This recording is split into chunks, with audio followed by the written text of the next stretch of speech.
Laura Kuenssberg gets her narrative completely destroyed by the green energy boss. Before we move on, this is a very busy news day, but I do want to get your take. You're the boss of a big energy company. This week, we're going to hear from the new government what they want to do about that central promise, one of the central promises they made, a new company called GB Energy that's apparently going to be the answer to all of the problems, and bills are going to go down and we're going to have clean power by 2030. Is what they're promising, clean power by 2030, realistic? It's perfectly possible. It needs extremely rapid and focused action.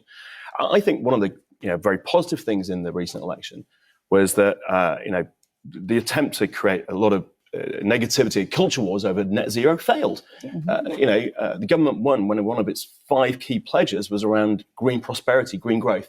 And the reality is British citizens know that the best way to more secure, cheaper, and of course greener power is renewables. And so seeing the government come out the sort of starting blocks, immediately announcing planning reform, authorising the building of solar farms, is a really good start. I think there's a couple of things we need to see now. First of all, it's great that we can look forward to being able to build stuff, but we'll also need to be able to connect it to the grid. And grid connections of ground to a halt in the UK, it needs really rapid action. There's a solar farm we want to build in County Durham. We get a grid connection in 2037. That means waiting 13 years for us to be able to invest, to create the jobs in building that, but also for citizens to get cheaper power. And we also need to see market reform. If we had regional pricing in the UK for electricity, every region would be cheaper than it is now. Scotland would have the cheapest electricity in Europe. The UK could win investment from things like data centres and factories that need access to cheap power. That investment's been going abroad until now. So I think with rapid action, following up on the planning announcements, we really can see cheaper power as we build our own secure renewables here. Okay, well, there's your elevator pitch to the government. I think you're saying thanks very much for what you've already said, but you want even more. Well, we'll see what happens, and there'll be lots of... It's throwing her off. She doesn't know what to say. So hey guys, it's Jake from Just Jake here. If you're new here, do not forget to subscribe to the channel and like the video and watch the video all the way to the end, because it helps my video with the YouTube gods, the algorithm gods, who love it when people watch to the end of their videos. I want to talk about the Conservative Party and their strategy during the election campaign that we've just had. They tried to balance 2 conflicting messages: their commitment to net zero and their ongoing persistence with the culture wars over climate issues. Rishi Sunak basically sent out a mixed message to voters, claiming commitment to net zero whilst also accepting fossil fuel funding from the fossil fuel industry, and also pandering to climate change skeptics. But let's be honest, after the general election wipeout that they had, the Tories are yesterday's news. The focus is now on Labour's ambitious green energy goal by 2030. Many think that this goal is completely unattainable due to a lack of investment over the past decade and the sheer scale of the task. However, Greg Jackson from Octopus Energy believes that this task is attainable with focused effort and rapid action.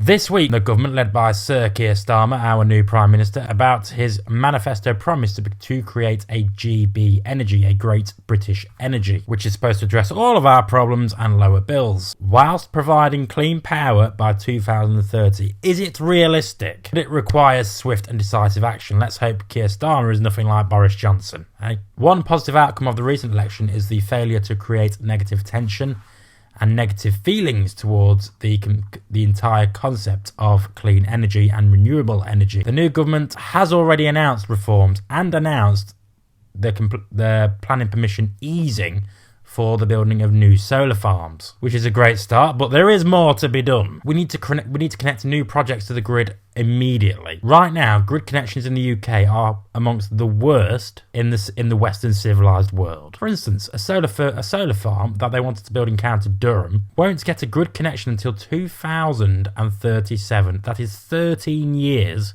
of waiting.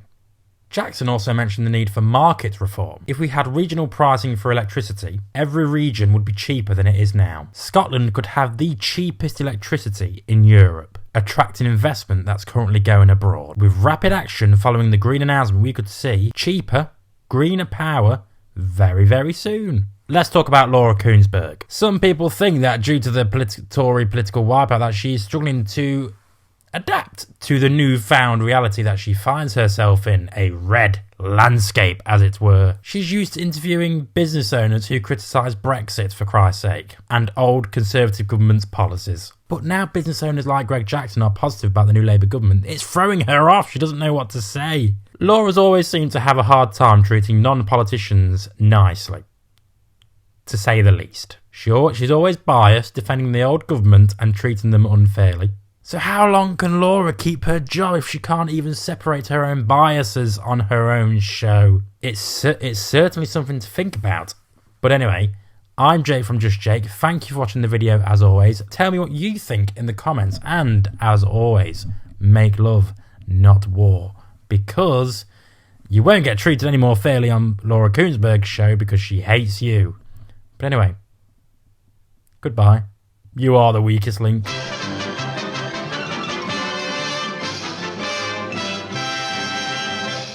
You actually made it to the end of the video. If you would like to subscribe to the channel, which, why haven't you already, is somewhere over there. And also, if you want to watch more videos, also check out over there. I've been Jake from Just Jake. See you later.